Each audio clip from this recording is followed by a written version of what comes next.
aide.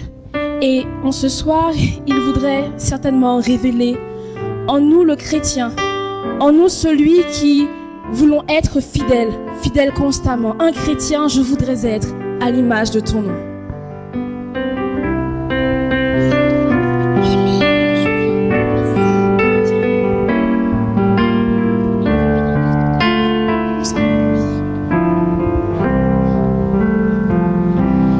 Un chrétien, je voudrais être à l'image de ton nom. Je voudrais chaque jour ressembler à celui dont je suis la voix. Quand on est jeune, comment suivre ton sentier? C'est en observant ta parole. Ouvre mes yeux pour contempler tes merveilles. Béni sois-tu, ô Éternel. Un chrétien, je voudrais être à l'image de ton nom. Je voudrais chaque jour ressembler à celui dont je suis la voix. Et à présent, je vais vous inviter à vous tenir debout, chrétiens fidèles que vous êtes, afin de proclamer qu'il est amour.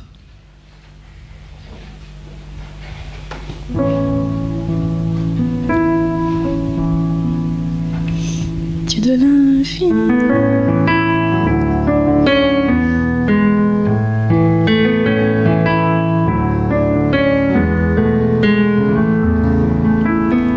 Dieu de l'infini, tu es trois fois saint. Je te remercie car je vis enfin.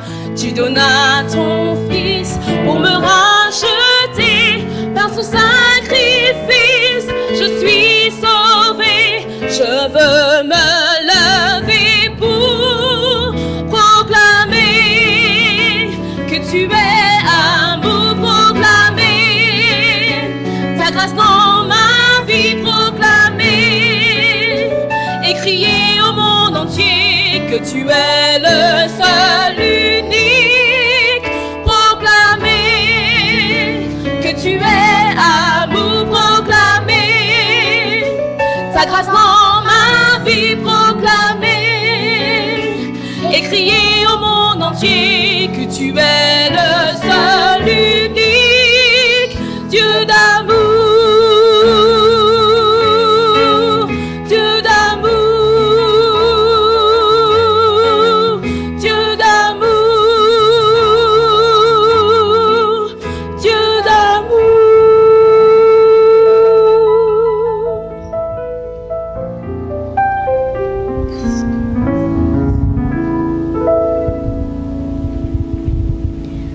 Qu'il est beau pour des frères de demeurer ensemble. C'est sur ces quelques mots que je vous souhaite une cordiale bienvenue. Sentez-vous à l'aise dans la maison du Seigneur et bon sabbat à tous. Je vous prie de vous mettre à genoux pour la prière.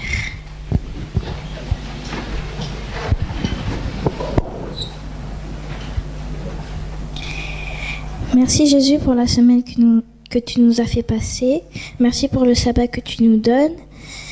Aide-nous à comprendre ce que tu as à nous dire. Fais que les mots du pasteur touchent chacun d'entre nous. Au nom de Jésus, pour ta gloire. Amen.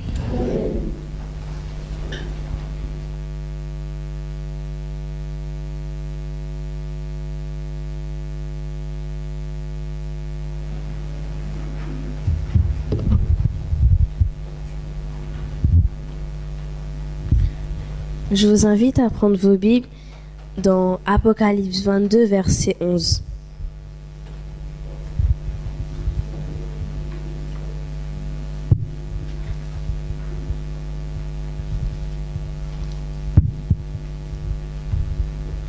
Que celui qui est injuste soit encore injuste, et que celui qui est souillé se souille encore, et que le juste pratique encore la justice, et que celui qui est saint se sanctifie encore. Amen.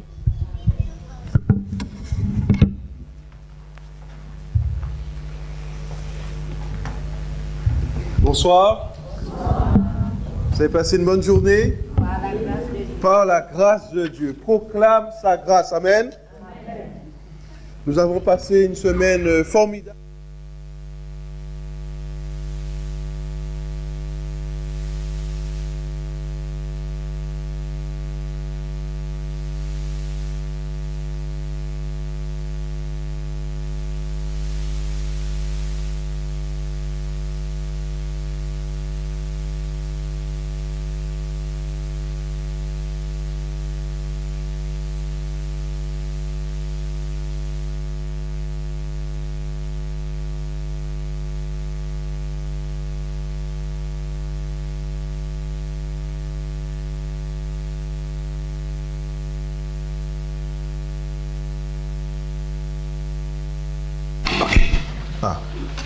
Vous m'entendez mieux là, non?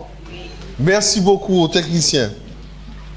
Donc, je disais qu'on prend les problèmes, qu'on les dépose au pied de la croix, et surtout on les laisse au pied de la croix, on ne les reprend pas. Amen.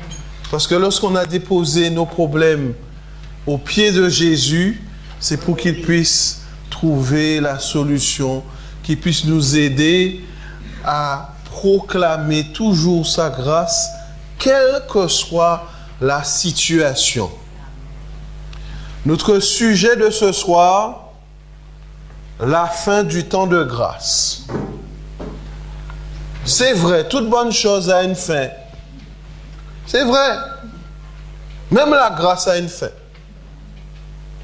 On pourrait même se poser la question, est-ce que c'est pas bizarre de dire qu'il va y avoir la fin du temps de grâce? Puisque un Dieu d'amour, est-ce qu'il va vraiment permettre que certains soient perdus? Puisqu'il est amour, normalement, tout le monde doit être sauvé. Il a tout fait pour que nous soyons sauvés. Même si quelqu'un dit, Seigneur, j'ai tellement de péchés sur mon dos que c'est pas possible que tu puisses me sauver. Il y en a trop. Mais j'ai fait. Seigneur, c'est pas possible que je sois sauvé. Même quelqu'un qui pourrait dire cela, cette personne est pleinement au bénéfice de la grâce de Dieu. Amen. Parce que pour Dieu, alors que nous pensons encore à nos fautes, mais la Bible nous dit que Dieu a pris nos fautes, qu'il a mis ça au fond de la mer, mais il ne sait même pas où. Qu'il n'a plus le souvenir de nos fautes. Qu'il a oublié cette affaire-là. Donc nous jouissons pleinement de sa grâce. Donc, dire Seigneur, je ne suis pas un candidat pour le ciel, j'ai commis trop de fautes, je suis déjà perdu. On ne peut pas parler comme cela. Puisqu'en réalité, la grâce de Dieu a surabondé là où il y avait justement le péché, les fautes, les erreurs. Donc ce serait un prétexte. Donc on ne peut pas lui dire Seigneur, c'est pas possible. Puisqu'il a pourvu pleinement au salut de tous. Si bien que si quelqu'un est perdu, c'est que vraiment cette personne a tout fait pour être perdue. Vous imaginez, Dieu a tout payé, il a tout pris. Si on est faible, il nous donne la puissance de relever le défi chaque jour. Si on a un doute, il nous dit, mais appuie-toi sur ma parole, aie confiance en la parole. Il a pourvu pleinement. Aucun prétexte. Quelqu'un qui sera perdu, ce sera réellement de sa faute. Et même lorsque nous avons des questions du genre, mais justement, quand il y a eu le tsunami, et si ils n'ont pas eu le temps de faire leur dernière prière avant, qu'est-ce qui se passe? Le Dieu que je sers, le Dieu que nous servons, donne sur cette terre à tous l'opportunité de choisir. Toujours. Il n'y a personne qui ne meurt si la personne n'a pas eu l'occasion de faire un choix. Mais vous allez me dire, oui, mais et les bébés alors? Ben, ça fonctionne comme pour toute situation. Un bébé n'a jamais de dette. Hein. Les dettes, c'est pour les parents. Oui ou non? Un adolescent, tant qu'il ne travaille pas, il n'a pas de dette. Enfin, il a des dettes, mais c'est des dettes des parents. Il endette ses parents. Mais lui, il ne peut pas répondre de lui-même. La preuve, il y a pas, les publicitaires ont bien compris ça, ils s'arrangent pour qu'il y ait un maximum de choses à acheter. Mais c'est pas les parents achètent, mais les parents ne jouissent pas de ce bien. Ils achètent pour les enfants. Et oui. Donc, de la même manière, un enfant est au bénéfice de l'expression de la grâce du choix qu'a fait ses parents. Ça fonctionne comme ça à tous les niveaux. Les mères le savent très bien. Lorsqu'elles sont enceintes, elles sont encouragées à bien s'alimenter parce que ce qu'elles consomment, c'est exactement ce que le bébé consomme. Oui ou non? De la même manière, si un bébé qui malheureusement décède avant, un enfant décède avant, cet enfant est au bénéfice de la grâce de ses parents. Ses parents se portent garant. Pourquoi? Dieu n'est pas un Dieu injuste. Il s'arrange de telle sorte que tout le monde puisse être au bénéfice de la grâce. Et si nous avons un doute là-dessus, Dieu pourvoit à la grâce pour chacun de nous. Comment nous le savons? Là où le péché a abondé, la grâce a surabondé. Une autre manière de le dire, c'est de penser au sanctuaire, dans le désert. Il y avait l'office du soir et l'office du matin. Pourquoi? Parce que Dieu avait convenu, au cas où personne ne se présentait à un sacrificateur, il y avait un sacrifice le soir, un sacrifice le matin. De toute façon, le peuple était couvert par ce sacrifice. Ça veut dire que si je commets une faute et que je ne confesse pas cette faute, ben Dieu avait prévu déjà un sacrifice pour que je sois couvert. Pour que la grâce puisse toujours environner ses enfants. Donc, nous ne pouvons pas imputer à Dieu la responsabilité de ceux qui seront perdus. C'est vrai que, je vous l'accorde, dès qu'il y a une catastrophe, je ne sais pas pourquoi, mais on dit toujours, si Dieu existe. C'est bizarre.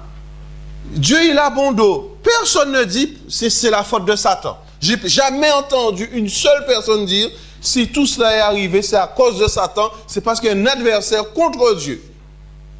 Alors oui, on va dire, oui, mais c'est normal qu'on s'en prenne à Dieu, parce qu'il est tout puissant, il aurait pu empêcher. Alors, remarquons comment ça fonctionne.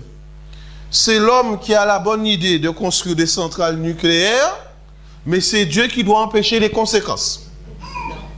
C'est pas mal, hein? Je ne sais pas qui nous a dit de penser comme cela, mais la plupart, ils pensent comme ça.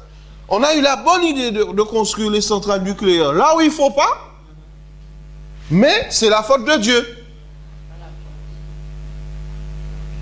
Comme si nous refusons toujours de prendre nos responsabilités. Nous épuisons la planète Terre. On nous a dit qu'il ne faut pas couper les arbres, mais bizarrement, là où il n'y a pas d'arbre, c'est là qu'on veut couper les arbres. Mais c'est la faute de Dieu. Et oui.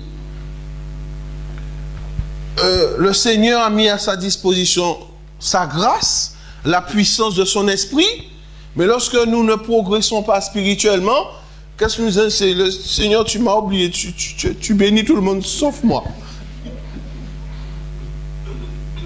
Comme si c'est une évidence de se réveiller chaque matin en bonne santé. Mais si Dieu enlevait sa main, il enlevait la protection, mais il y a un adversaire qui demande que ça. Rappelons-nous Job. Il dit, mais si Job est en vie, c'est parce que tu as mis ta main, mais enlève ta main. Tu verras comment je vais m'occuper de ton ami Job. Et effectivement, il s'est bien occupé de Job. Job n'a même pas trouvé une seule épaule pour le consoler. Même sa femme a eu pitié de lui en disant, frère Job, vu ton état, la seule chose que je vois pour toi, c'est maudit Dieu et meurt. Parce que vraiment, dans l'état où tu es, même Dieu ne peut rien faire pour toi.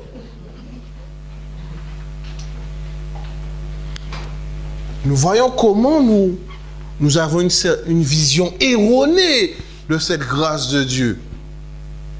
Et pourtant, il y a un temps marqué pour la fin du temps de grâce. Le texte qui nous a été lu dans Apocalypse chapitre 22, verset 11, nous rappelle qu'à un moment donné, ce Dieu qui est bon dira stop, c'est fini. Il mettra un point final à notre histoire. Apocalypse 22, verset 11, que celui qui est injuste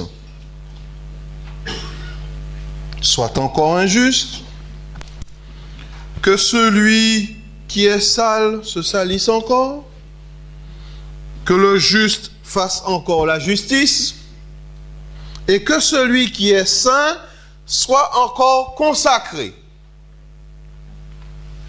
Ce sont des paroles que Jésus, notre intercesseur, prononcera juste avant de quitter le lieu très saint. Pourquoi? Parce qu'au moment où il est dans ce sanctuaire,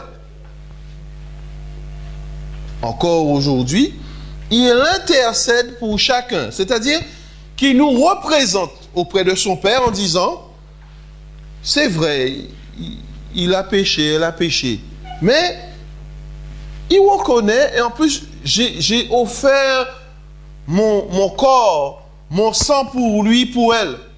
Donc, Père, pardonne.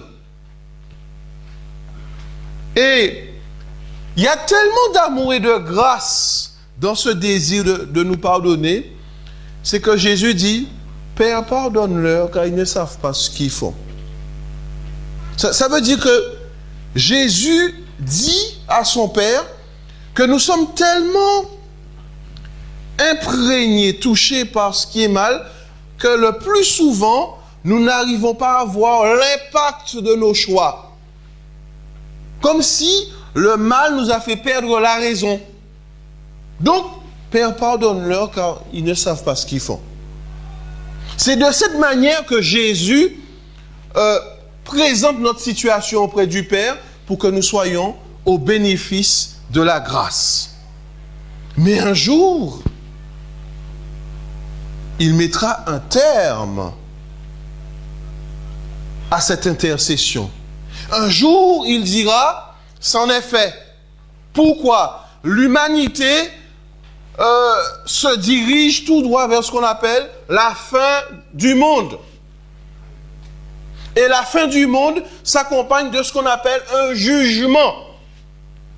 Dans Apocalypse 14, à partir du verset 6, il est question d'un premier ange qui va dire « Craignez Dieu, respectez Dieu, honorez Dieu, rendez-lui hommage, car l'heure de son jugement est venue. » C'est-à-dire que le Seigneur va rendre à chacun selon son œuvre. Rien n'est caché. Même si nous trompons les hommes, mais nous ne pouvons pas tromper Dieu. Parce qu'il voit dans les lieux secrets, il voit nos mobiles secrets. Et il sait, lorsqu'on dit quelque chose, il sait voir si nous sommes authentiques ou si nous ne sommes pas authentiques. C'est la raison pour laquelle il nous faut apprendre l'authenticité dans notre relation avec Dieu, mais il faut surtout que nous puissions faire de bons choix, prendre la bonne décision face à la perspective de ce jugement qui est annoncé. Dieu ne prend personne par surprise, il n'y a pas d'interro-surprise avec Dieu. Dieu ne fait pas ça dans notre dos. Personne ne pourra dire, mais je vivais tranquillement sur la terre et j'ai fait que remarquer qu'il y avait une histoire de jugement. Personne ne pourra parler ainsi. Parce que le jugement, il est annoncé. Il nous dit justement, comme je vais juger la terre, respectez-moi, acceptez ma parole, soyez authentiques, car je reviens bientôt. Je reviens chercher ceux qui ont fait le choix d'être au bénéfice de ma grâce. Mais avant de revenir, il doit mettre un terme. C'est une affaire très sérieuse. Parce que l'adversaire voudrait nous faire croire, mais Dieu est tellement bon que ce n'est pas possible qu'il y ait des perdus. Buvons, mangeons, car demain nous mourrons. Mais oui, au temps de Noé, c'était exactement la même chose. Chacun prenait son pied. Si ce n'était pas le pied droit, on prenait le pied gauche. Et on se sentait bien jusqu'au jour où tout ce que Noé avait annoncé s'est accompli. L'arche a été fermée. Mais quand ils ont commencé à voir la pluie, ils se sont dit, mais effectivement, ce que Noé nous a dit, c'était vérité, c'est une parole véridique. Donc, ils ont commencé à frapper à la porte de l'arche. Mais comme ce n'était pas Noé qui l'avait fermé, donc, je pense que si c'était Noé qui avait fermé la porte, je pense qu'il aurait ouvert la porte. Très honnêtement.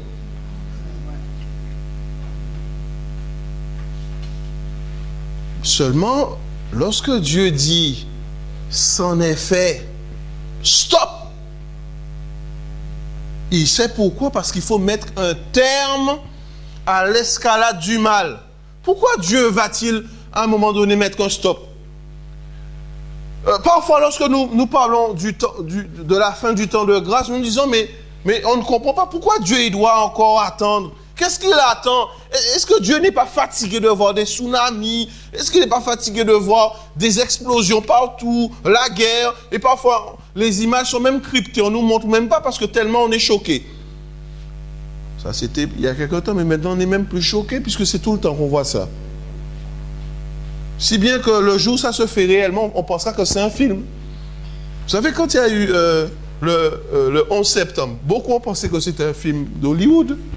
Ils se sont dit, non, c'est un film. C'est pas la réalité. Je pense que même en film, on n'aurait pas fait mieux.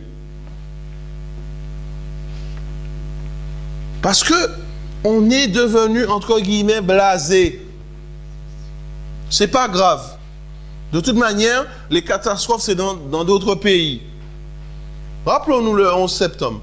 Les semaines qui ont suivi le 11 septembre, les églises américaines s'étaient remplies. Remplies. Puis ça n'a pas duré. Tant qu'on n'est pas marqué par un événement, ça va. Mais le jour où il y a une catastrophe en France, jusque-là on est épargné. Mais le jour où il y a une catastrophe, il y aura un regain de spiritualité. Tout le monde se dira, mais tout ce que les chrétiens ils ont dit, ah mais finalement c'est la vérité, ça se produit. Et parfois, quand je vois certaines situations, je me dis, nous ne sommes pas du tout préparés en France pour quoi que ce soit. Parce que lorsqu'il y a eu la tempête en 99, il y a quelqu'un qui a dit c'était l'apocalypse. Je me suis dit c'était l'apocalypse, mais c'est rien.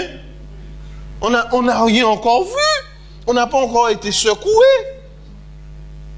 Et puis, on n'est même pas content avec ça, on descend dans les rues faire grève.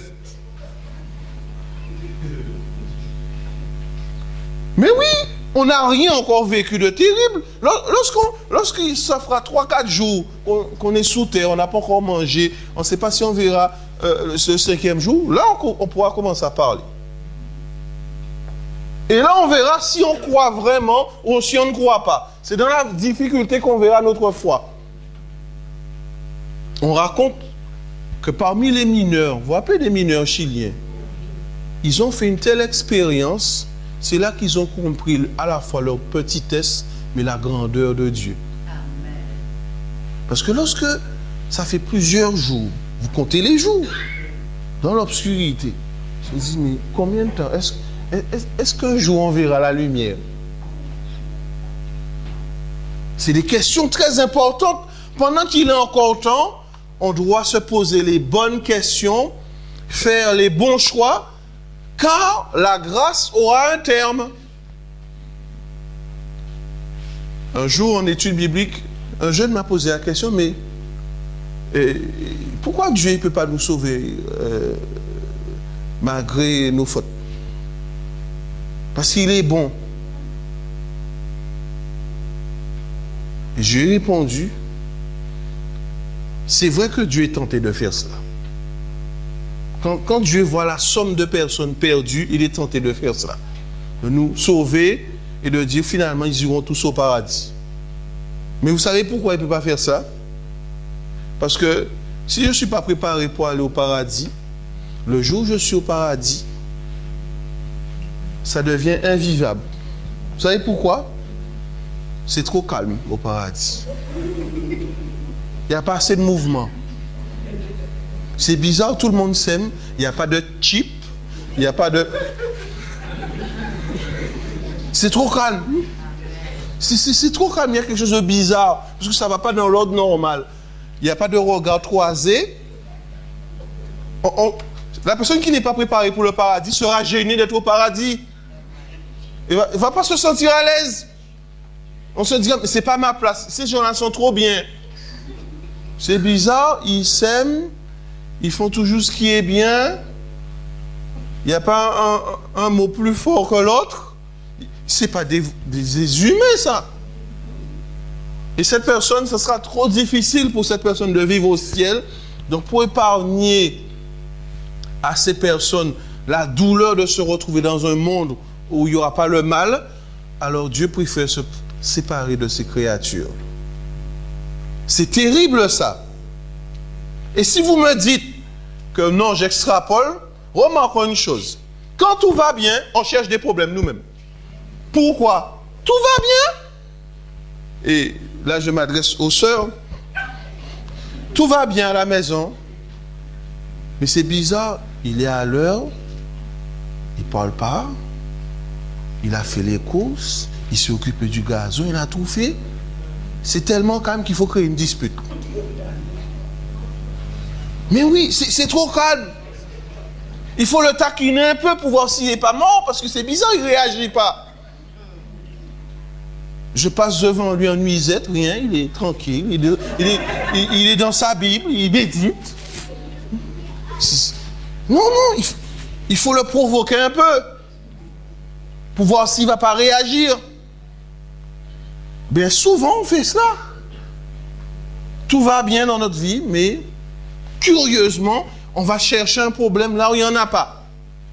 Parce que c'est notre nature d'être attiré par ce qui est mal. C'est pas qu'on ne fait pas ça exprès. Mais nous sommes nés avec ce qu'on appelle une propension au mal. Une attirance vers.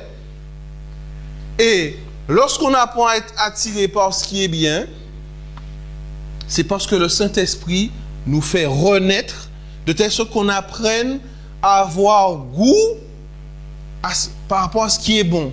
On apprend à avoir du plaisir dans ce qui est bon et de ce qui est conforme à la parole de Dieu. Mais c'est un apprentissage. Ce n'est pas l'ordre naturel des choses pour nous. Nous apprenons. Donc, ce qui implique que c'est maintenant que Dieu nous prépare pour le ciel. Est-ce que nous pensons que c'est au moment où il va revenir, il va se dire, ah, finalement, je vais leur donner un petit coup de pouce. Si nous ne sommes pas prêts pour aller au ciel maintenant, quand est-ce qu'on sera prêt? Ou encore, peut-être qu'on se dit cette histoire de paradis, de ciel, c'est encore loin. Et on n'a pas besoin spécialement de se préparer tout de suite. Pourquoi? Souvent, on fait comme comme certaines personnes qui disent toujours demain j'arrête. Oui, mais c'est demain, on va voir ça demain. Mais ils ne sont jamais pressés. Mais ils remettent toujours à demain, comme si le lendemain nous appartient. Et souvent, avec Dieu, cela se traduit comme cela. Lorsqu'on pose la question à Jésus, justement, ceux qui sont morts à la tour de Siloé, vu ce qui leur est arrivé, c'est qu'ils avaient vraiment commis des infamies. Et Jésus dit, mais priez de telle sorte qu'il ne vous arrive pire. C'est-à-dire, si vous êtes en vie, c'est un temps pour la repentance. Et c'est ce que la Bible nous déclare dans 2 Pierre, chapitre 3e.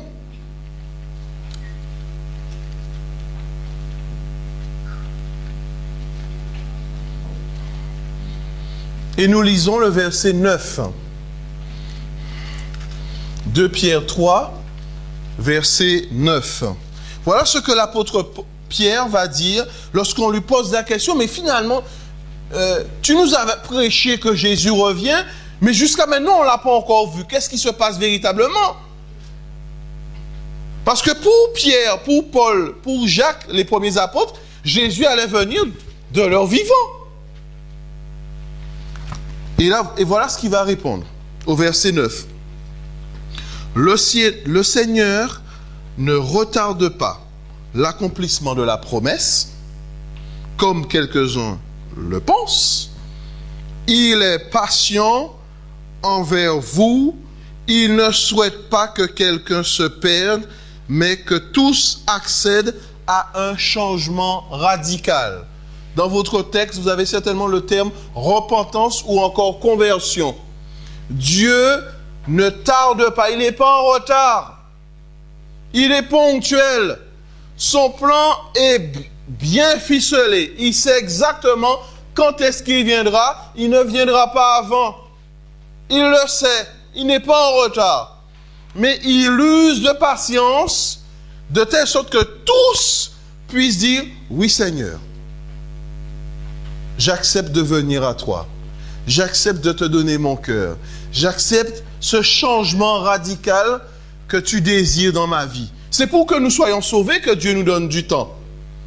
Dieu ne veut pas nous bousculer, mais il veut quand même nous dire que le temps est court. Lorsqu'il y a du feu, nous n'essayons pas de faire toute une thèse pour expliquer la nature du feu. Nous prenons un seau pour éteindre ce feu, oui ou non? Parce qu'il y a urgence. Mais pour Dieu, il y a aussi urgence. Nous ne pouvons pas dire « demain nous verrons ». Nous devons choisir maintenant. Et ce choix va déterminer si nous sommes sauvés ou si nous sommes perdus. Dans les années 90, un prédicateur avait remarqué qu'une personne de l'assistance n'avait raté aucun soir.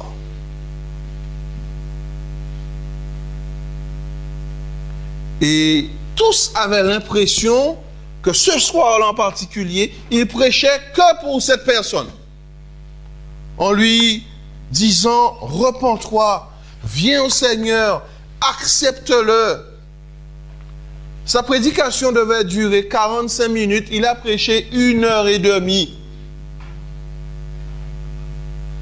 Dans sa prédication, il est allé jusqu'aux larmes pour inviter cet homme à prendre une décision en disant, il est temps, choisis la vie, choisis d'accepter Christ. Il a été jusqu'au bout. À la fin, il était vidé tellement il avait prêché. Il s'est trouvé que le lendemain, cet homme, traversant un passage piéton, a été renversé par une voiture et il est mort.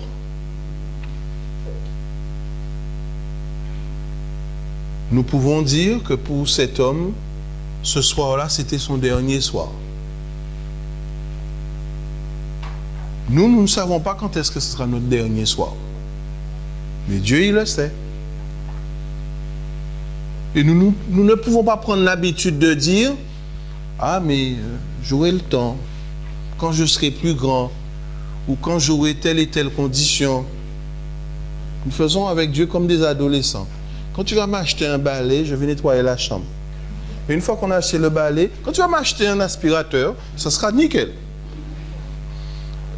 Et une fois qu'il y a l'aspirateur, ah non, quand tu vas m'emmener un Dyson, alors là, vraiment, je ferai tout ce qu'il y a à faire.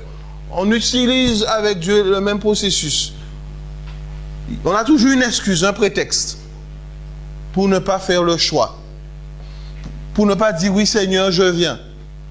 Nous avons toujours une bonne raison. Ah Seigneur, non, c'est encore trop tôt. Je ne sais pas comment je vais faire pour le sabbat. Comment je vais expliquer ça à mon patron. Comment je vais expliquer ça à mon mari. Mes frères, mes sœurs, chers amis, lorsque nous avons à faire un choix, faisons-le. Parce qu'il en va de notre vie éternelle. Et c'est personnel. Nous ne pouvons pas mettre à profit ce que nous avons fait pour quelqu'un d'autre. Nous ne pouvons pas dire, Seigneur, je travaille pour le salut de deux. Non, le Seigneur nous demande de prier pour deux parfois. Souvent. Mais lorsqu'il est question du salut, c'est chacun pour soi et Dieu pour la compagnie.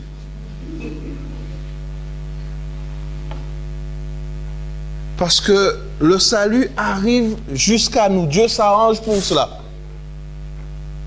Et même quelqu'un qui n'a jamais entendu une seule prédication, la Bible dit que les pierres rieront. De telle sorte que cette personne arrive à se repentir. Donc, il n'y a pas d'excuse. Jésus dit bien que celui qui est injuste va continuer à être injuste. Que celui qui est juste, qu'il continue à être juste. Mais s'il est en train de se salir, c'est-à-dire s'il est en train de s'enfoncer dans le mal, Jésus aura tout fait pour l'en empêcher. Mais Jésus ne pourra pas aller plus loin. Et parfois, on penserait un peu comme Abraham, qui négocie avec Dieu. Et Seigneur, d'accord, mais est-ce qu'il n'y a pas au moins 10? Et le Seigneur dit non, il n'y a pas 10. Et parfois, nous aimerions que le Seigneur fasse comme ça. Mais il ne peut pas faire plus. Sinon, ça devient injuste. Il faut et il est nécessaire que tous arrivent à la repentance. Un changement radical. Pas un changement à demi. Pas une amélioration. Je suis pasteur, donc je ne peux pas prêcher que Dieu améliore la vie des hommes et des femmes. Je suis pasteur, je prêche que Dieu transforme la vie. Amen. Amen. Si j'étais boulanger, je me serais arrangé pour vendre le meilleur pain du monde. Mais je ne suis pas boulanger, je suis pasteur. Donc je dois prêcher la parole de Dieu. Comme c'est écrit, Dieu n'améliore pas la vie des hommes et des femmes. Il change radicalement notre vie. Dieu n'est pas un psychologue, ce n'est pas un médecin qui va dire, bon, mais comme je vois ce que je peux faire pour toi. Dieu n'est pas là pour nous démêler. Il est là pour nous donner une situation meilleure que ce que nous avons. Mais est-ce que nous croyons vraiment à cela? Parce que parfois nous pensons que Dieu il est là juste pour arranger un petit peu et pour voir, vous savez, c'est comme quand on fait une manœuvre en voiture, l'essentiel c'est que ça passe. Mais Dieu c'est pas cela. Il n'est pas là pour arranger un peu, il est là pour nous donner le meilleur. Quand Jésus guérissait, il disait à l'aveugle, imaginons, bon ben, je vais essayer d'arranger ça pour toi. Tu verras bien de l'œil droit, mais gauche, ce ne sera pas bon. Encore, il dirait au paralysé, bon, tu pourras marcher, mais tu vas boiter un peu parce que je n'ai pas pu guérir l'autre. C'est soit il sauve pas. C'est soit j'accepte le salut qu'il me donne, ou soit je le refuse. Alors c'est radical, oui, mais c'est la parole de Dieu qui est comme cela. Quand Dieu nous sauve, il ne nous sauve pas en disant, bon, mais il y aura des sauvés de première classe, parce que ceux-là, ils se sont bien battus, et bon, deuxième classe, on verra s'il y a de la place. C'est pas comme ça. Il s'arrange pour que tout le monde, non seulement soit candidat, mais c'est écrit que nous sommes des vainqueurs assis sur le trône. Chacun. La maison de Dieu, il y a de la place pour tout le monde. Il n'y aura pas un espace VIP, un espace jet set. On va dire, ah, comme lui, il est pasteur, il a bien prêché, alors. Non, il n'y a pas ça. Vous savez pourquoi? Devant la croix, la surface, c'est pareil pour tout le monde. Il n'y a pas d'escalier. Amen. Tout le monde pareil. Donc, la grâce, elle est aussi pour tout le monde. Il s'arrange pour que tout le monde puisse bénéficier pleinement, entièrement de sa grâce. D'ailleurs, si nous avons remarqué le bénéfice de la grâce, lorsque nous prions, disons, Seigneur, bénis-moi, non seulement il nous bénit, mais il nous donne aussi ce qu'on n'a pas demandé, pour bien nous montrer son amour. D'accord, tu ne m'as pas demandé ça, mais je l'ajoute. Dieu, il n'est pas juste. Il n'est pas radé dans ses bénédictions. En disant, bon Seigneur, est-ce que tu peux me dépanner de 100 € pour finir le mois? C'est pas, il va pas me donner 100 €. Il va donner forcément plus. Amen. Et lorsqu'il ne donne pas, c'est que nous, on n'est pas prêt à accepter plus. Parce qu'on veut limiter Dieu. Et parfois, on ne veut même pas prier pour ce type de sujet. On se dit de toute manière, bon, j'irai voir ma conseillère, on verra. Mais je ne comprends pas. C'est pas écrit que le plus grand conseiller, c'est Dieu. Amen. Bien sûr, il a mis des institutions, il a mis tout ça. D'accord. Mais le premier, celui qui est personnellement concerné. Alors, vous imaginez, Dieu connaît le nombre de cheveux que nous avons sur la tête, mais je ne peux pas lui demander quelque chose si j'ai un problème. Mais c'est ce qu'on doit faire. Et nous pouvons dire que dans sa grâce, si nous sommes malades, il agit même au travers des médecins. Qui a donné l'intelligence aux médecins? Ils ne sont pas devenus intelligents par eux-mêmes. Hein? Et Ellen White le dit, que l'on soit croyant ou que l'on soit incroyant, chaque morceau de pain est estampillé de la croix du Christ. Ça veut dire que tout le monde est au bénéfice de la croix du Christ. Qu'on soit croyant ou pas. De telle sorte que personne n'aille dire à Dieu, ouais, mais c'est normal qu'il soit sauvé. Ah ben, ça m'étonne. Tu m'étonnes. Il est né dans une famille adventiste, il a fait les bourgeons, il a fait les tisons, les expos. S'il est perdu, c'est que vraiment il était damné au départ.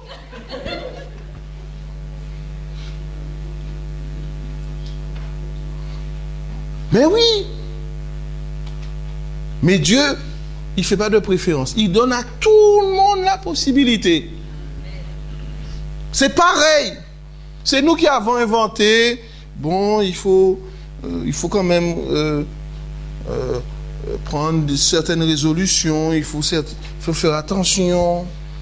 Et parfois, on fait comme usage. On a tellement peur que l'arche de Dieu tombe qu'on va donner un coup de main à Dieu.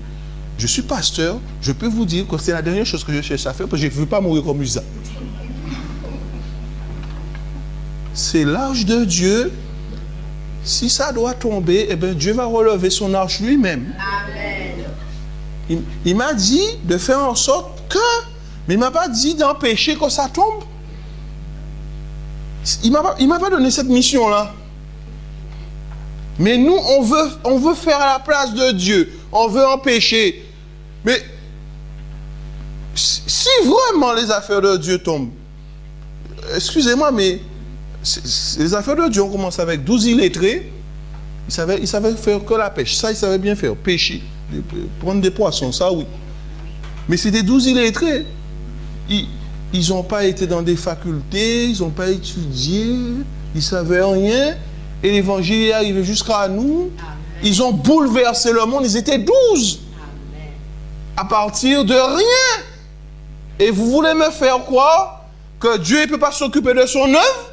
S'il a fait ce miracle-là, je ne vois pas pour moi il peut tout faire. Amen. Dieu aurait choisi des érudits, les érudits n'auraient pas mieux fait. D'ailleurs, les érudits se seraient plantés en beauté. Parce que le plus érudit, c'était Judas, c'était le plus lettré. Mais tellement lettré qu'il calculait bien, il avait déjà un plan déjà. Un plan, voilà, il faut faire comme ça, il faut essayer de... Il ne faut pas être trop... Seigneur, il ne faut pas que tu sois trop à droite, parce que si tu es à droite, tu vas faire voter FN, tout ça. Il ne faut pas que tu sois trop à gauche non plus, parce que bon, les Romains ne seront pas contents. Il avait déjà un plan bien ficelé. Tellement ficelé qu'il n'a pas vu la grâce de Dieu était là, à portée. Et nous ne pouvons pas dire que le Seigneur l'a repoussé ou bien l'a poussé à l'extérieur. Hein. Même pas. Parce que si Dieu l'avait repoussé, Dieu ne l'aurait pas choisi.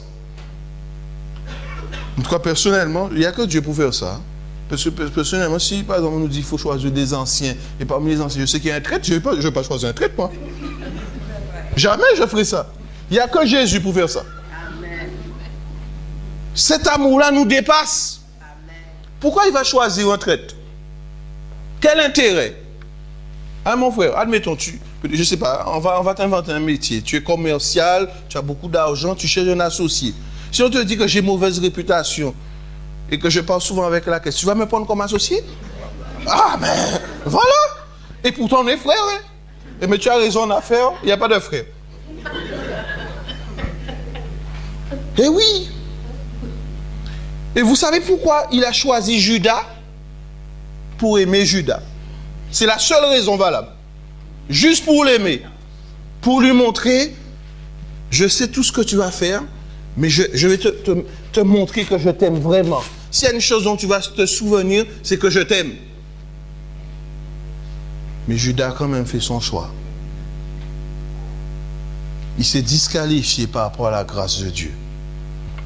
Bien, nous aussi, avant qu'il ne soit trop tard, il nous faut nous mettre pleinement au bénéfice de la grâce de Dieu. Ne pas vivre notre foi en superficie et de façon superficielle. Mais sachant que le temps de grâce arrive à sa fin, qu'il va y avoir des événements qui vont bouleverser l'humanité, les événements, nous pouvons les citer. Il y a un gouvernement mondial qui se prépare. Même si vous n'avez pas l'impression que ça se fait, mais croyez-moi, ça se fait. Si on est unis dans l'argent, si on est unis dans la guerre, eh bien on sera unis dans la politique. Et une fois qu'on sera unis dans la politique, on sera unis dans la religion aussi. Eh oui. Ben, des lois seront votées pour que les hommes et les femmes puissent transgresser la parole de Dieu. Il suffit de dire, bon voilà, désormais, jour d'adoration, c'est le dimanche, c'est voté. Qu'allons-nous faire? Est-ce qu'on va dire, Seigneur, je veux rester fidèle, parce que tu nous as dit que c'est le sabbat. Mais l'adversaire est tellement adroit dans son plan. Vous savez comment il nous prépare à cela? C'est par les petits choix, qui ont l'air d'être des petits choix. Maman, est-ce que je peux aller en compétition? Mais c'est sabbat. Oui, mais je fais rien de mal. Papa, est-ce que tu peux m'emmener? Il y a un examen. Mais c'est sabbat. Oui, mais c'est un examen, c'est important. Et nous faisons compromis après compromis. Si bien que parfois on nous dit, mais je ne comprends pas. Il y a telle personne qui est adventiste comme vous, est venue à l'examen. Et vous, pourquoi vous ne le faites pas? Et là, on est embarrassé. On ne sait pas qu'est-ce qu'il faut répondre. On va dire, ah, mais la foi, c'est personnel. Hein? Oui, mais c'est la même église. Comment il y en a qui le font et d'autres qui ne le font pas? Compromis après compromis, cela nous prépare au grand choix que nous aurons à faire. Parce que si je n'ai pas appris à être fidèle maintenant, ce n'est pas après que je le serai. Puisque les circonstances seront beaucoup plus difficiles après. Hier, nous avons vu dans l'Apocalypse 13 qu'il y a une grande séduction sur toute la terre. Vous savez, un petit peu comme Ulysse et le chant des sirènes.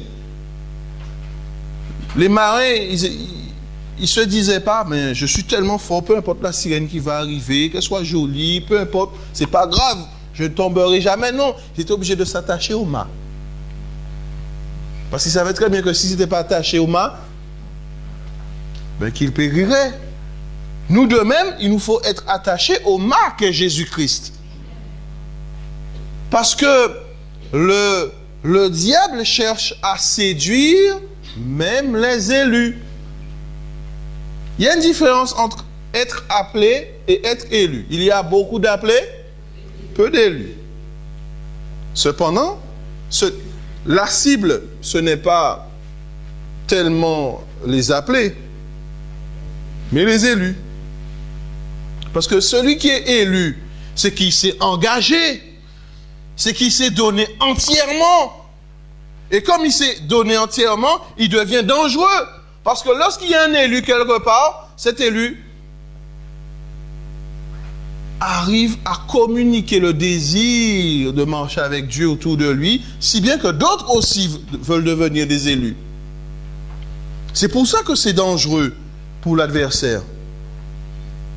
Et en ce sens-là, le Seigneur patiente avec nous pour nous emmener à une maturité spirituelle, pour que nous soyons prêts pour cette dernière bataille. Ça s'appelle dans la Bible la bataille d'Armageddon.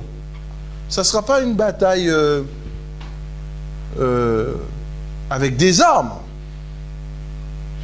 mais ça sera une bataille spirituelle. Qu'est-ce que nous allons faire? Comment nous allons nous positionner? Nous pensons que c'est encore loin. Mais aujourd'hui, les prémices de cette prophétie sont déjà manifestes. Comment nous nous positionnons? Est-ce que nous donnons foi à tout esprit? Ou est-ce qu'au contraire, nous sondons chaque chose à la lumière des Saintes Écritures? Est-ce que dans cette situation, nous avons déjà dit, oui Seigneur, je t'accepte comme sauveur? Dans cette situation, est-ce que nous avons déjà dit, Seigneur, je veux vraiment être sauvegardé par ta parole? Est-ce que nous prenons la décision aussi d'étudier réellement la parole? Est-ce que nous prenons la décision de nous engager dans l'Église de Dieu? Et c'est vrai que nous pouvons critiquer l'Église de Dieu. Et même lorsqu'on est membre d'une église, mais on critique cette église. Je ne sais pas pourquoi on est comme ça, mais c'est ce qu'on fait. Si je suis membre d'Evry, alors je vais critiquer Evry. Si je suis membre de Créteil, je vais critiquer Créteil. Alors imagine, moi je ne le cache pas, hein, j'aime beaucoup le foot. Hein, et j'ai mon club, c'est PSG.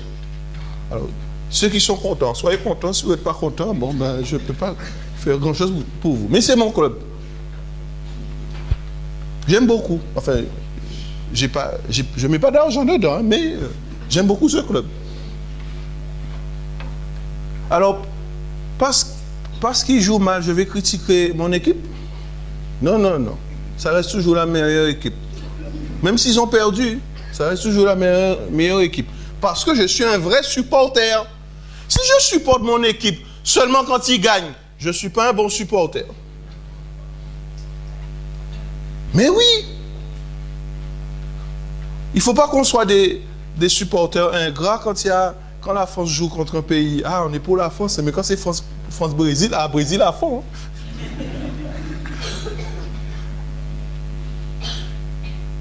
Si je suis dans une équipe, je dois soutenir cette équipe-là. Si je suis dans l'église de Dieu, je dois soutenir mon église. Je vous rappelle que l'église, c'est la femme de Jésus. Et Jésus, il n'aime pas qu'on critique sa femme. Sa femme peut avoir les défauts. Il ne faut surtout pas critiquer sa femme. Vaut mieux critiquer Jésus si on a quelque chose à dire qu'aller critiquer sa femme. Hein?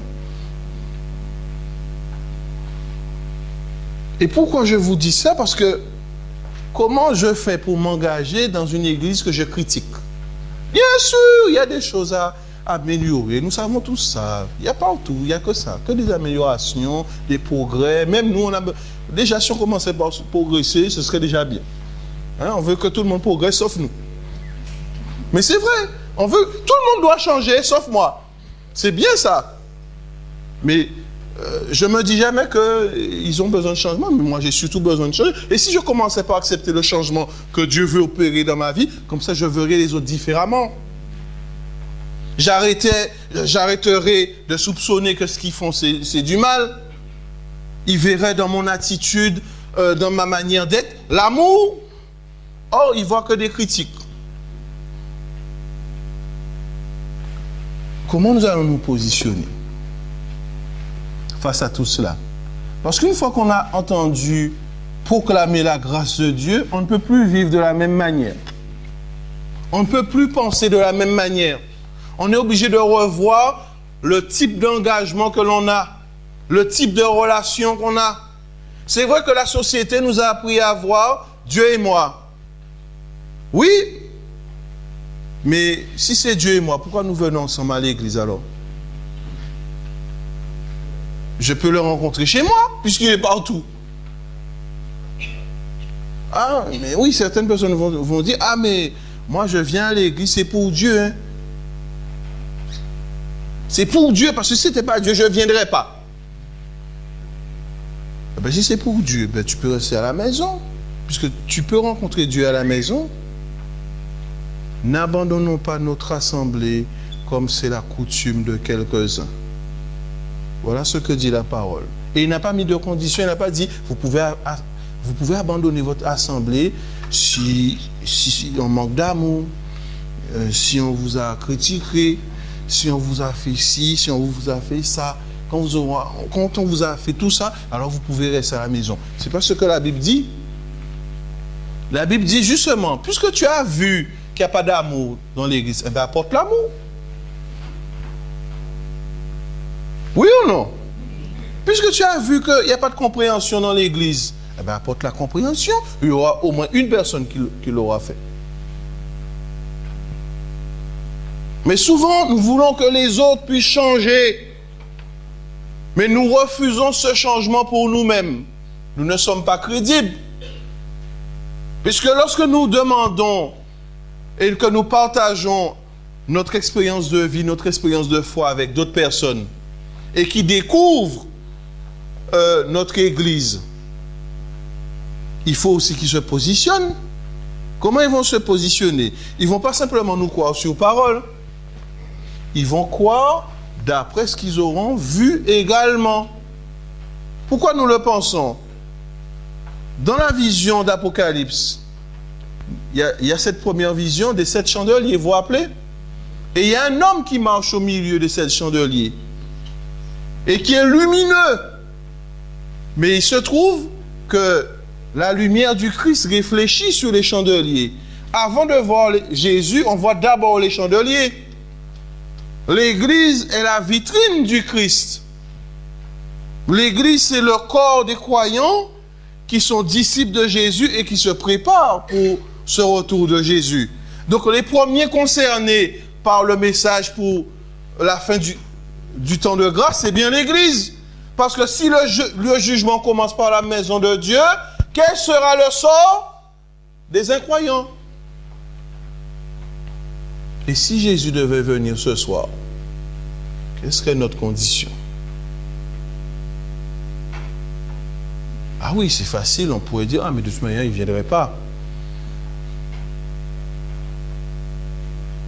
Mais au moment où nous prêchons ce message, quelle est position vis-à-vis du Christ.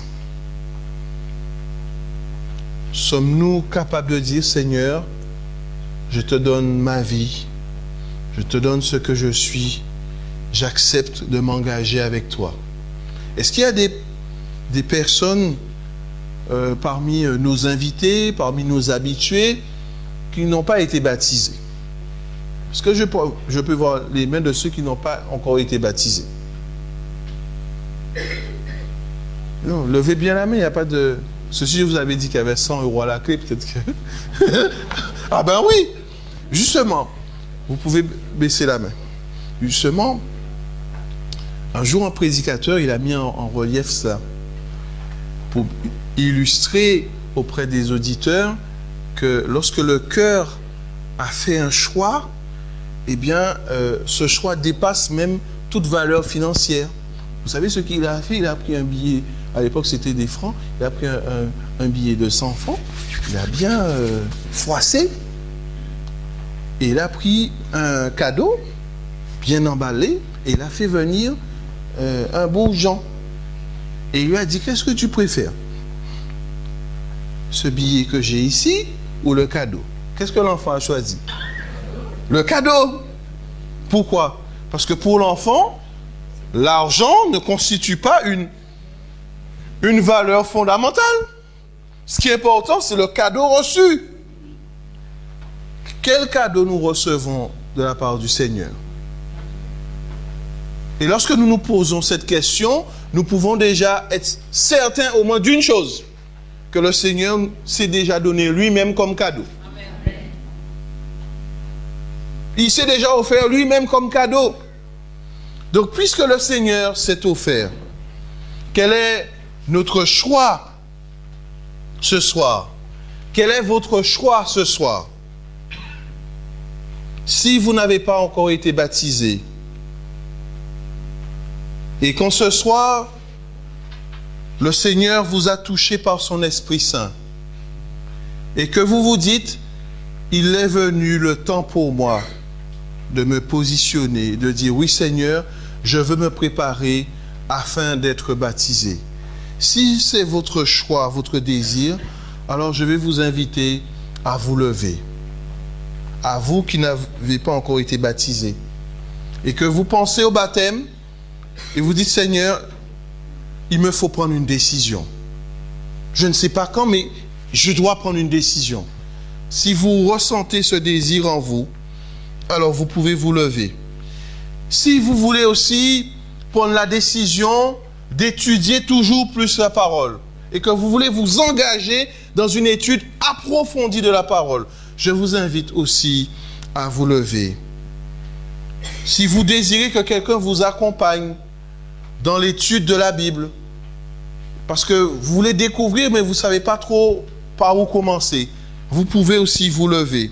Si votre désir est, dire Seigneur, j'ai été baptisé, ça fait trop longtemps que je suis assis dans l'église et que je ne suis pas actif, je veux mettre à profit les talents, les dons spirituels que tu m'as donnés. Si c'est votre choix ce soir, alors vous pouvez également vous lever et dire oui Seigneur, je veux offrir de mon temps, je veux m'investir dans ton église. Il y en a même qui pourraient au travers de cet appel dire Seigneur, je veux offrir 1 mois, 2 mois de mon temps pour un service volontaire ou humanitaire. Vous avez cette possibilité. Alors que nous allons chanter Saint-Esprit descend, je vais vous demander, à vous qui désirez répondre à cet appel, qui que vous soyez, de bien vouloir vous avancer pour la prière. Si vous désirez être préparé au baptême, si vous désirez étudier la parole de Dieu, des études bibliques, ou même la visite d'un des responsables, alors vous avez la possibilité de marquer cet engagement ce soir au travers de votre décision. N'ayez pas peur. Faites au moins ce premier pas avec le Seigneur. Nous allons donc nous lever et alors que nous allons chanter Saint-Esprit descend, Tous ceux qui le souhaitent pourront s'approcher. Et Huguette, qui est la responsable de la jeunesse, qui a été très active, va se charger de vous remettre la fiche que vous allez remplir et lui remettre. Approchez-vous si vous désirez être préparé au baptême, si vous désirez simplement que l'on prie pour vous, si vous désirez dire Seigneur, je ne connais pas mon don spirituel, mais je veux savoir quel don spirituel j'ai pour servir dans l'église. Nous avons besoin de jeunes et de moins jeunes pour s'engager au sein de l'église. Et j'ai été vraiment encouragé de voir que même nous avions Karen. Elle est là, Karen. C'est ta maman, Karen. Ah, elle t'a appris à chanter. Elle t'a pas appris à chanter, mais elle chante avec toi. Et ben tu peux chanter avec nous, tu peux t'approcher. Ah. Mais j'ai été encouragé de voir que même les tout petits s'engagent pour Jésus, veulent apporter ce qu'ils savent faire à Jésus. Alors, vous aussi, vous pouvez vous engager, dire Seigneur, je veux mettre à contribution ce que je sais faire pour l'édification de ton Église. Ne vous dites pas, je ne suis pas assez bien, ce que j'ai à donner, ça sera refusé. Laissez le Seigneur gérer tout cela. Et je vous invite à vous approcher alors que nous chantons Saint-Esprit descend.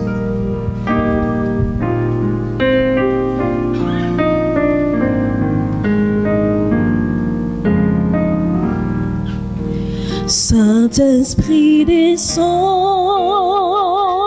sur nous, descend sur nous, consolateur ami, à nouveau touche nos vies. Saint-Esprit descend sur nous, descend sur nous, que ta puissance vienne, que ta voix résonne, viens et change nos cœurs, accomplis ta parole. Saint-Esprit, descends sur nous.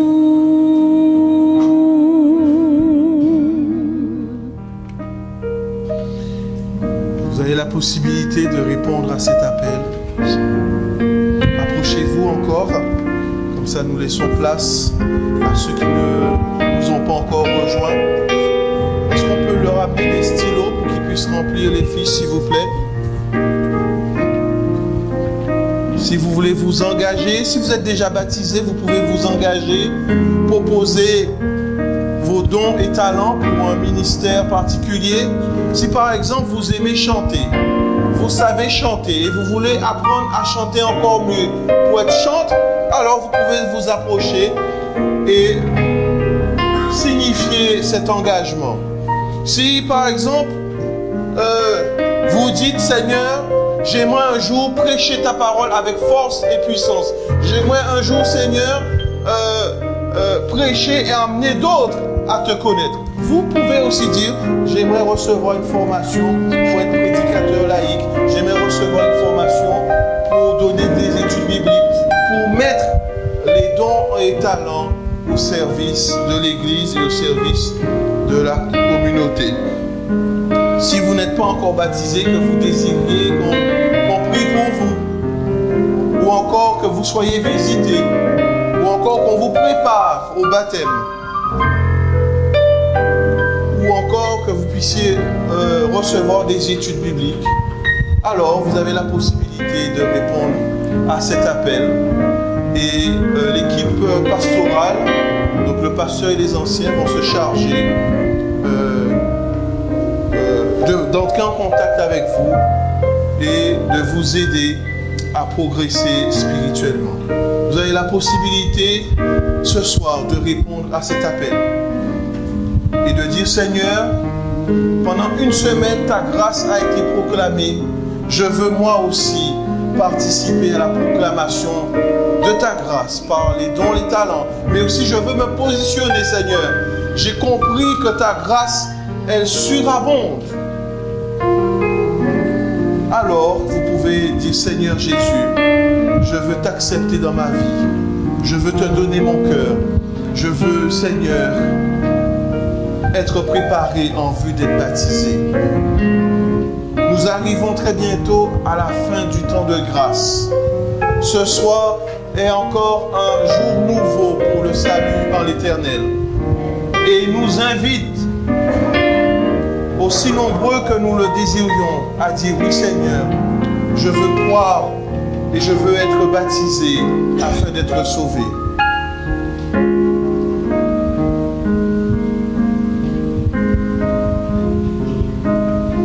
Alors, je sais que parfois il y a des timides qui n'osent pas faire le pas. Si vous êtes timide, que vous n'osez pas faire le pas, levez juste la main. Je saurai qui vous êtes et je viendrai jusqu'à vous pour vous aider à faire le pas. Est-ce qu'il y a une personne de plus qui aimerait prendre un engagement en particulier ce soir en disant: Seigneur Jésus, je veux faire ce pas avec toi. Seigneur Jésus, je veux me préparer pour toi. Encore une personne, est-ce qu'il y a une personne de plus pour Jésus? Il vous suffit de vous manifester. Vous avez même le droit ce soir de prendre la main de votre voisin pour vous conduire jusqu'ici. Parce que ce soir est un nouveau jour de salut. C'est aussi un jour d'engagement. Nous pouvons renouveler notre engagement avec le Seigneur. Chantons à nouveau ces paroles. Saint-Esprit descend.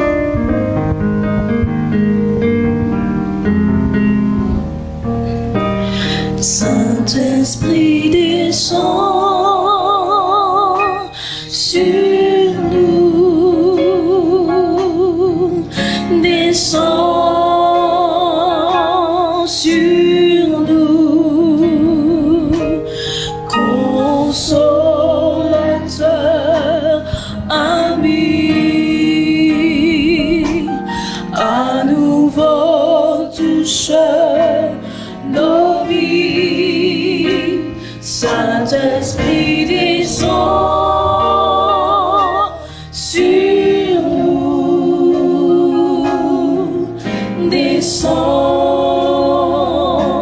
sur nous, que ta puissance vienne, que ta voix résonne, viens et change nos cœurs, accomplis ta parole.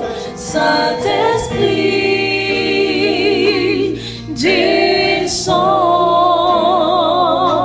sur nous. Voulons prier. Saint-Esprit descend sur nous.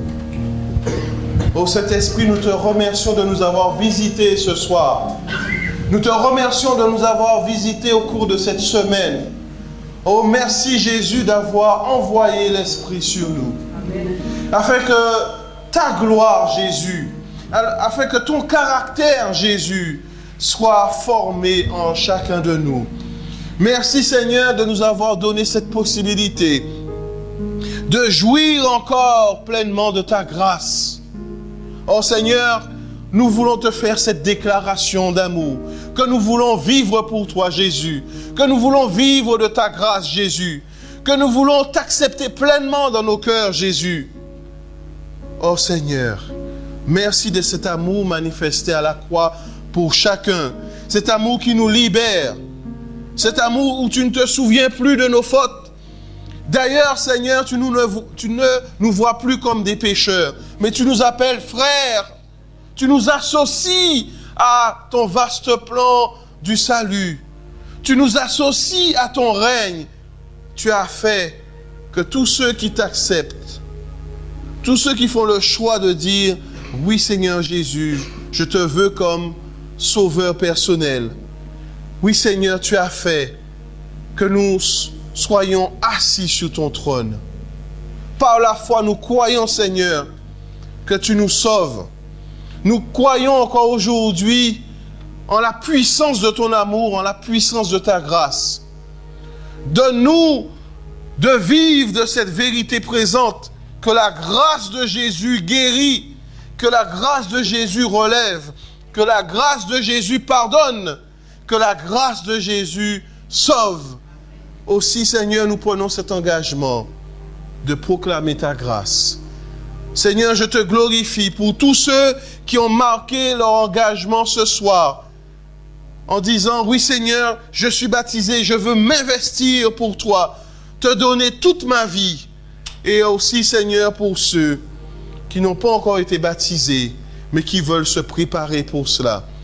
Donne-nous, Seigneur, de les soutenir, de les encourager et d'être avec eux en étant pleinement convaincus que nous avons une même mission et que nous attendons ce Sauveur glorieux qui viendra bientôt sur les nuées et qui nous accueillera et qui nous reconnaîtra comme ses disciples et comme ses frères. Je te prie pour la communauté de Créteil ainsi que tous les sympathisants, même ceux qui sont absents, Seigneur. Couvre-les des mêmes bénédictions que nous, afin que nous soyons tous bénis en toi, par toi. Nous t'en prions, Jésus, car nous savons que tu nous exauces toujours et qu'il n'y a pas une seule pensée, une seule parole, une seule larme que tu ne vois. Tu sais tout de nous et tu vois tout de nous. Merci du fait que rien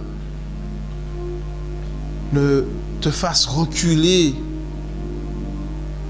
Même nos péchés, Seigneur, ne sont pas suffisants pour t'écarter de nous. Au contraire, lorsque nous disons que nous sommes pécheurs, alors toi tu nous dis, je suis ton sauveur.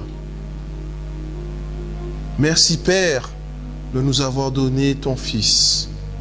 Merci de nous avoir donné le Saint-Esprit qui glorifie la vie de Jésus dans le cœur de chacun. Oh Seigneur, il y a tellement à te dire ce soir, mais nous voulons simplement te dire, oui Jésus, nous t'aimons et nous désirons te suivre dès maintenant et pour l'éternité. Amen. Nous resterons ensemble pour chanter le chantème et pour exprimer notre désir de proclamer la grâce de ce Dieu qui nous aime.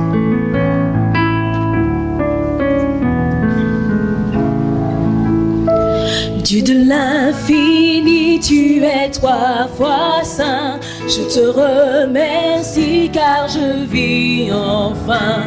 Tu donnas ton Fils pour me racheter.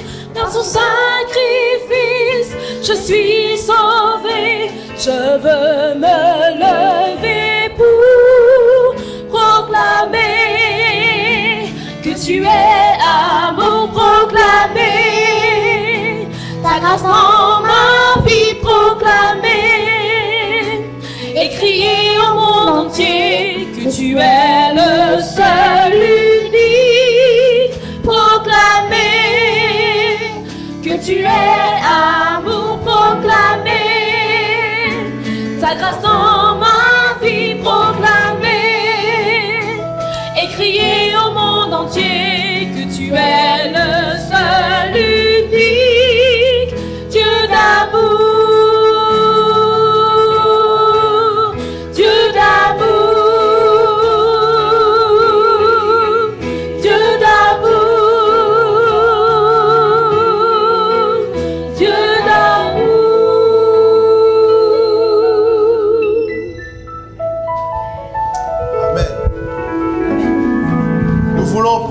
proclamer sa grâce. Et comme c'est Shabbat, alors nous voulons prendre le temps de proclamer encore sa grâce ce soir. Amen. Car le sabbat, il n'y a pas de temps. Et nous pouvons glorifier le Seigneur. Reprenons tous en cœur ces paroles de ce Dieu d'amour et nous voulons proclamer sa grâce. Avec force et conviction. Dieu de l'infini, tu es 3 fois saint. Je te remercie car je vis enfin.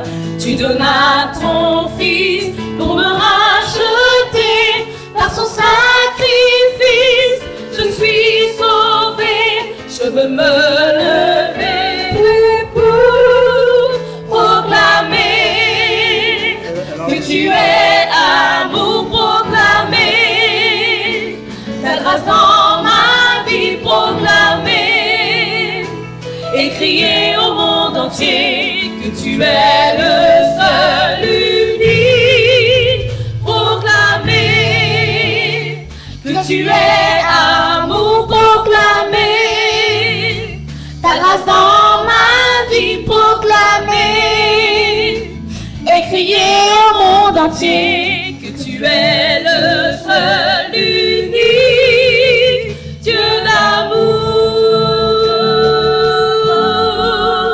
Dieu d'amour, Dieu d'amour, Dieu d'amour. Amen. Amen. Et nous disons Amen. Amen. Alléluia. Proclamons sa grâce. Amen.